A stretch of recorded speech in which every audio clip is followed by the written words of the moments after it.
तमाम देखने वालों की सलामती हो। इंतहाई अहम टॉपिक पर बात करने जा रहा हूँ। जिस तरह आप जानते हैं कि हमारे सीनियर जर्नलिस्ट हैं अनिल फ्रांसिस, जो कि शहर पेशावर से हैं, और मुझे उनकी कॉल आती है, बताते हैं कि भाई इस तरह से मेरा चैनल जो है वो पेशावर रंग उड़ा दिया गया है, यूट्यूब पे रिसर्च नहीं हो रहा और ना ही टिकटॉक के ऊपर। तो आज उनकी रिक्वेस्ट आई है कि आज ही उन्होंने अपना नया यूट्यूब के ऊपर जो है पेशावर रंग के नाम से अपना नया चैनल बनाया है। ज़रूर आप लोग विज़िट करें, क्योंकि हमने अपने मसीही सहाफ़ियों को, अपने जर्नलिस्ट को हमने सपोर्ट करना है, हमने उनकी आवाज़ बननी है।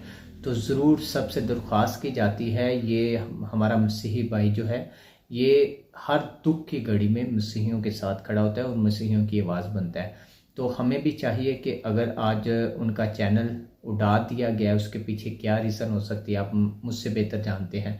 तो हमें चाहिए कि हम सब उनकी आवाज़ बने। God bless you all.